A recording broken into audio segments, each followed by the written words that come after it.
तो अभी तक आपने देखा कि कृष्णा को स्कॉर्पियो और उसके काम का पता चल जाता है, जिसके बाद वो खुद को मारने की कोशिश करता है, लेकिन स्कॉर्पियो ऐसा होने नहीं देता। दूसरी तरफ एक अनजान शख्स आता है जिसके पास बहुत सी ताकत है, लेकिन वो कौन अभी तक पता नहीं। और साथ ही राय के कहने पर कृष्णा को पुलिस वाले उठा लेते हैं और उसे एनकाउंटर में मारने का डिसीजन लेते हैं। इससे कृष्णा बहुत ज्यादा डर जाता है और वो जब डरता है तो बाहर आता है स्कॉर्पियो और सारे पुलिस वालों को मार देता है। जिसके बाद कोबरा वहाँ आता है, लेकिन स्कॉर्पियो कोबरा को कमजोर साबित करने के लिए कृष्णा को भी मार देता है। कोबरा कृष्णा को बचाने के लिए महंत के पास लेकर जाता है और उसके बाद महंत को पता चलता है कि अभिशाप तो कभी कृष्णा से जुड़ा ही नहीं था। फिर था कौन वो इंसान जिससे जुड़ा है ये अभिशाप? अब कहानी आगे।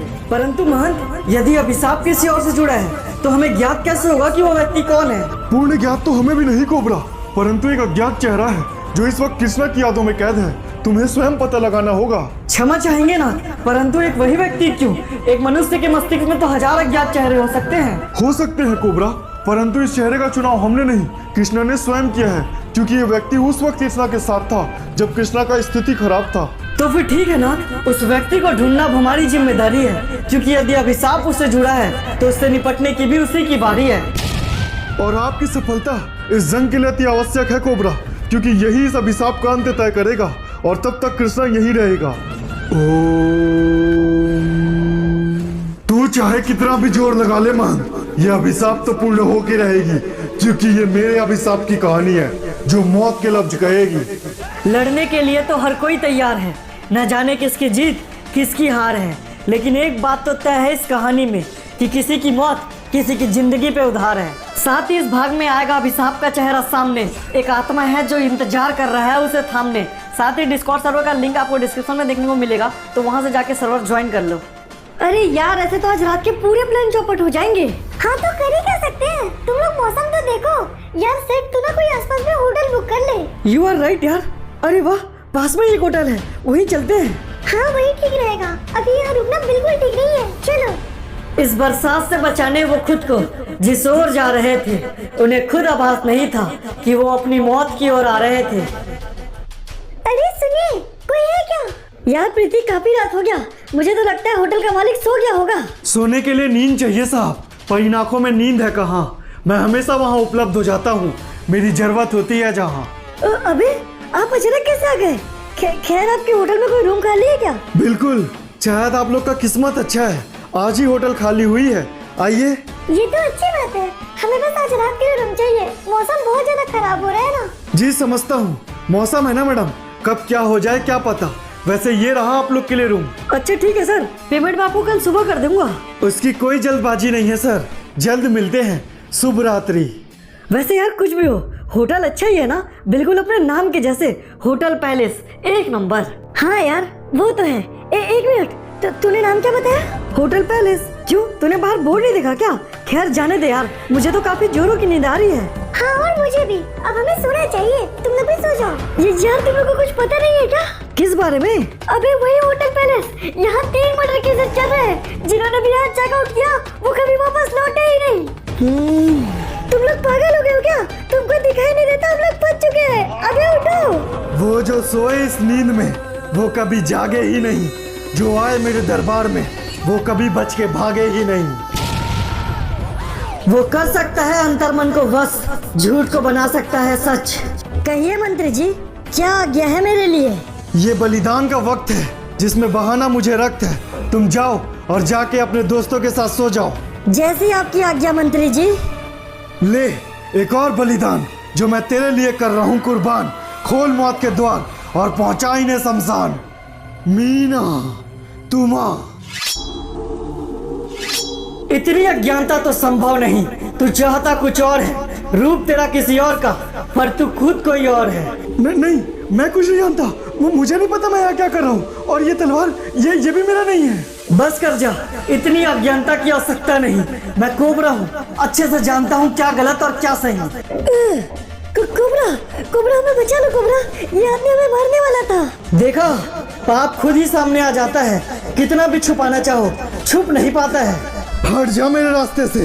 हट जाता, पर कोई दूसरा रास्ता नहीं है, तूने एक बेकसूर को फंसा दिया जिसका इस अभिशाप से कोई वास्ता ही नहीं है। नहीं, ये नियति है कोबरा, तू अभी नहीं समझ पाएगा, पर याद रखना अगर सामने आएगा तो तू पछताएगा।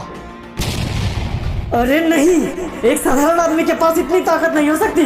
तुम लोग भी चले जाओ यहाँ से। बाप रे, ये सब क्या था? और प्रीति कहाँ गई? एक कहानी दो शैतान, ऐसा तो संभव नहीं, इसलिए राज कुछ और है। बेशक कहानी आगे बढ़ रहा है, लेकिन ध्यान देना, इसका इशारा किसी और है। नानी भाई कहाँ होंगे? कहते होंगे अभी तक तो हाथ आना चाहिए था उन्हें। माँ को क्या जवाब दूंगा मैं? भोला, वो वहाँ पहुँच चुका है। मेरा भाई भोला, उसे बचा लो। ये क्या? आलोक, तुम कोबरा से बात कर सकते हो ना? उन्हें तुरंत इस विषय में बताओ। बोला कौन?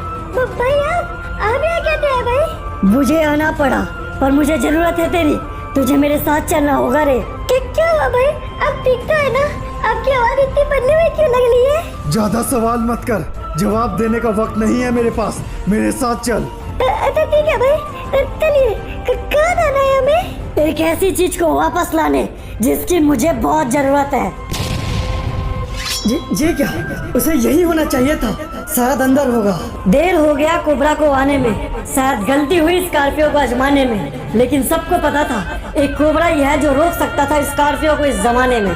नहीं, मुझे आने में सच में देरी हो गई। लगता है कोई अनहोनी होने पर है। मुझे वापस कलहारी जाना होगा। बोला उसके पास है। वो कुछ भी कर सकता है, कुछ भी। लगता है इसे होश आने वाला है। ओम। मेरा भाई बोला कहाँ है? फिक्र मत करो बालक, कोबरा उसे ले आएगा। नहीं महाराज, मैंने खुद देखा। मेरा भाई उसके पास है। वो उसने हमेशा मुझसे गलत काम करवाया है। वो मेरे भाई को भी खूनी बना देगा। उसे बचा लीजिए। कृष्णा डर रहा है क्योंकि जानता है स्कॉर्पियो की पावर, क्योंकि उसने उसे जिया है। अब चाहे तो मौत की घूंट कह लो, पर हाँ, कृष्णा ने उसे पिया है। ये क्या बालक? कौन हो तुम? मुझे नहीं पता। मैं अपने भाई के साथ आया था। मुझे नहीं पता मैं यहाँ कैसे आ गया। शायद वो सच कह रहा है कि उसे कुछ नहीं पता, पर तू तो जानता है ना दूत कि मैं यहाँ क्यों आया हूँ। ये क्या? ये कैसे संभव है?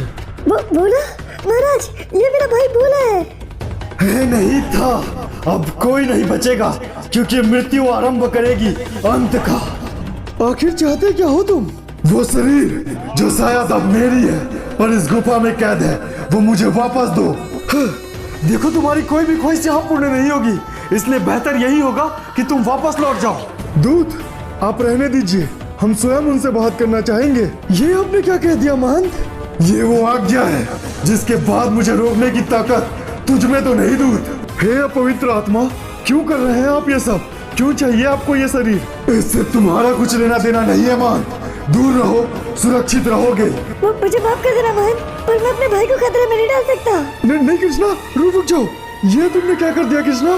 तुम्हें बाहर नहीं जाना चाहिए था। मैंने कहा ना महंत, दूर रहो उन मामलों से जिनके लिए तू कुछ नहीं कर सकता। परंतु क्यों कर रहे हो ये सब? आखिर क्या मिल जाएगा तुम्हें ये सब करके? वो उन्हें सोचना चाहिए था महंत। उन्हें क्या मिल गया मेरी तपस्या भंग करके? परंतु किस विषय में बात कर रहे हो तुम?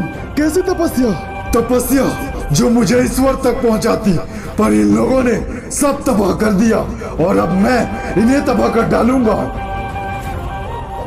आज से 100 साल पहले राजा राय के शासन का वक्त, जब उनकी शासन में पूरा साम्राज्य खुशहाल था। राजा राय स्वयं सबकी बातों को सुनते थे और उस पर विचार करते थे। राजा राय की एक बेटी थी जो बहुत खूबसूरत थी, राजकुमारी नंदिनी। लेकिन राजकुमारी होने की वजह से बहुत सी पाबंदियां थी। जी राजकुमारी, कहिए, आपने बुलाया? हाँ भारती, अंदर आओ। जी राजकुमारी, कहिए, क्या कर सकती हूँ मैं आपके लिए? हमारा इस पैलेस में दम घुटने लगा है भारती, हमें बाहर जाना है। क्षमा कीजिएगा राजकुमारी, परंतु जब तक राजा आदेश नहीं देंगे हम आपको बाहर नहीं ले जा सकते। हाँ तो ठीक है, इस बारे में हम स्वयं बात करेंगे पिता से। लोगों में कोई समस्या है क्या मंत्री? नहीं महाराज, ऐसा कुछ भी नहीं है, और यदि ऐसा कुछ हो तो हम देख लेंगे। आप फिक्र मत कीजिए। पिताजी, हमें आपसे एक अनुमति चाहिए थी। हाँ कहिए राजकुमारी, क्या चाहती हैं आप? आज हम स्नान के लिए नदी पर जाना चाहते हैं। हमारी बहुत इच्छा है पिताजी, जाने दीजिए। यदि ऐसा है तो ठीक है राजकुमारी। सेनापति, आप एक छोटी टुकड़ी लेकर जाइए राजकुमारी के साथ उनकी सुरक्षा के लिए। अवश्य महाराज, हम सुरक्षा का पूर्ण ध्यान रखेंगे। राजा राय की अनुमति के पश्चात राजकुमारी बहुत प्रसन्न होती है। उसके बाद वो अपनी सहेली के साथ नदी स्नान करने जाती है।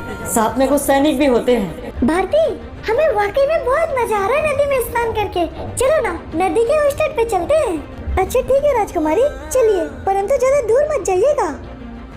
लेकिन नदी के उस तट पर मौजूद था वो साधु जो लीन था अपने तपस्या में।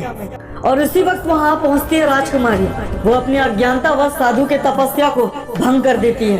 अरे सुनिए साधु बाबा, क्या कर रहे हैं आप यहाँ? अगर आप यहाँ खड़े रहे ना तो हम अपने पिता से शिकायत कर देंगे और वो आपको दंड देंगे, क्योंकि वो यहाँ के राजा हैं। तुम्हें अंदाजा भी है तुम क्या गलती कर रही हो? गलती तो आप कर रहे हैं महाराज, जो यहाँ आए वक्त रहते चले जाइए, वरना हमारे सिपाही छोड़ेंगे नहीं आपको। सेनापति, हमें काफी देर से राजकुमारियों की कोई आवाज नहीं आ रही है। क्या हम पीछे देख सकते हैं? नहीं, पहले अनुमति लेनी होगी। राजकुमारी, सब ठीक तो है? राजकुमारी, नहीं, ये क्या? वो तट के उस पर है और कोई और भी उनके साथ। जल्दी चलो सिपाहियों। हम पर इस प्रकार हंसकर और हमारी तपस्या भंग कर तुमने ठीक नहीं किया बालिका। ये तुम्हें बहुत भारी पड़ेगा। नहीं साधु, रुक जाओ। मैं तुम्हें माफ नहीं करूंगा। मैं तुम्हें जीवन काल के लिए अभिशाप देता हूँ। एक अभिशाप जो हर जन्म तुम्हारे साथ रहेगा। तुम्हारे पूरे पीढ़ी का अंत होगा। और इस प्रकार अभिशाप की उत्पत्ति हुई। महाराज, राजकुमारी को एक साधु ने अभिशाप दे दिया है। कि क्या बोल रहे हो सेनापति? सत्य कह रहे हैं महाराज। एक साधु तट पर यज्ञ कर रहा था। राजकुमारी की वजह से उसका यज्ञ टूट गया। परिणाम स्वरूप उसने उन्हें श्राप दे दिया है। यह तो विपदा है। मंत्री, तुरंत महंत को बुलवाओ। राजा राज समझ गए थे कि अब सिर्फ महंत ही उन्हें इस अभिशाप से बचा सकते थे। साधु, हम आपसे निवेदन करते हैं। हमें मालूम है हमारी पुत्री से गलती हुई है, परंतु उस गलती की इतनी बड़ी सजा हमें मत दीजिए साधु। कोई छोटी गलती नहीं की है उसने मेरे वर्षों की तपस्या को भंग किया है। मेरा अभिशाप अटल रहेगा। परिस्थिति को देख के महंत सब कुछ समझ जाते हैं। वह स्वयं साधु से निवेदन करते हैं। देखिए साधु, आप तपस्या कर रहे थे, अर्थात आप एक सिद्ध पुरुष हैं, और एक सिद्ध पुरुष इतने शीघ्र क्रोधित नहीं होते। आप मामले से दूर ही रहे महंत। उस लड़की ने मेरे वर्षों की तपस्या को भंग किया है। मैं इनके पूरे जनजात को खत्म कर दूंगा। और इस प्रकार साधु का अंत होता है और अभिशाप लागू होता है राय के पूरे परिवार और आने वाली पीढ़ी में। महंत, हमारी सहायता कीजिए महंत, हमें इस अभिशाप से बचाइए। क्षमा कीजिए राजा जी, परंतु अभिशाप का काट किसी भी रूप में संभव नहीं है। ऐसा मत कहिए महंत, कोई तो रास्ता होगा अभिशाप को काटने का। अभिशाप का काट तो किसी भी रूप में संभव नहीं है राजा जी। परंतु क्या महंत? देखिए राजा जी, अभिशाप कैसा भी हो, उसे पूर्ण एक आत्मा करती है, जिसे एक अभिशापित आत्मा कहते हैं। और यदि आत्मा का अंत हो तभी अभिशाप का अंत संभव होगा। तो फिर आगे क्या करना होगा महंत? हमें बताइए, हम सब कुछ करने के लिए तैयार हैं। तो ठीक है महाराज, बात एकदम साफ है। हमें उस आत्मा के अंत के लिए एक दूसरे आत्मा की आवश्यकता होगी, जो पीढ़ी दर पीढ़ी आपके परिवार की रक्षा करेगी। यदि ऐसा है महंत, तो मैं तैयार हूँ।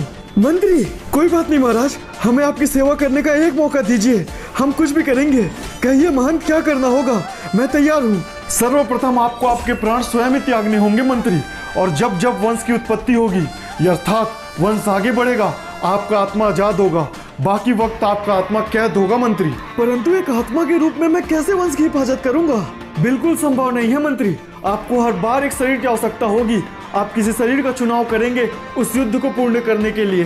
तो फिर ठीक है महंत, मैं तैयार हूँ। हमारा साथ यही तक था राजा जी, आज्ञा दीजिए।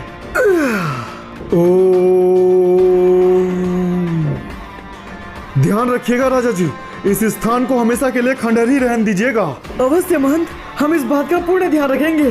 परंतु अब आगे क्या महंत? अभिशाप राजकुमारी पर लागू हुआ था महाराज, इसलिए अभिशाप तो लागू रहेगा, परंतु हम एक यज्ञ के द्वारा अभिशाप को आगे बढ़ा देंगे। इससे अभिशाप कब तक के लिए टलेगा महंत? हम कुछ भी निश्चित नहीं कह सकते महाराज, परंतु राय वंश की आने वाली पीढ़ी सदैव आत्मा के प्रकोप में रहेगी और अभिशाप सदैव लागू होगा। महंत द्वारा किए गए यज्ञ के बाद अभिशाप कुछ समय आगे चला जाता है, परंतु खत्म कभी नहीं होता। और इसी राय वंश का एक सदस्य है कुलदीप राय, जिसे मारना चाहता है स्कॉर्पियो। राय साहब, हमें तो लगता है वो अभिशाप वाली कहानी बिल्कुल सत्य है, क्योंकि उस लड़के के पास एक अलग ही ताकत है। तू पागल हो गया है क्या बे? ये अभिशाप कुछ नहीं होता। वो लड़का साला कुछ तो गड़बड़ कर रहा है, उसे पकड़ो और मार डालो। जाओ बे। राय मानने को तैयार नहीं, पर मौत तो दस्तक देगा। अभिशाप पूर्ण करने आया है वो आत्मा, अभिशाप तो पूर्ण करके रहेगा। नहीं नहीं, उसे जाने दो। हाँ, माफ करना मान, लेकिन इस वक्त इस शरीर की मुझे बहुत जरूरत है, और अगर तू या वो कोबरा बीच में आया मेरे काम के, तो मैं कुछ नहीं देखूंगा, मरोगे तुम सब भी। तूने चाल चली बेशक महंत, पर मेरा चाल तेरे चाल पे भारी है। तूने आत्मा के बदले आत्मा भेजा, पर उसका दिमाग तो एकदम खाली है। साधु, ये वही है, परंतु ये कैसे संभव है? नहीं, कुछ समझे, पुनर्जन्म इंसानों का नहीं साधुओं का है। इस कहानी में सच वो नहीं जो दिख रहा है, सच तो वो है जो आपकी आंखों से छुप रहा है। और अभिशाप के लिए मारने वाला तो तैयार है, पर बचाने वाला खुद बन गया शैतान। इन दो शक्तियों के बीच में फंस जाएंगे बहुत से मासूम जान। इस कहानी का अगला भाग इस कहानी का आखिरी पार्ट होगा, जिसमें आप लोग का हर डाउट साफ होगा।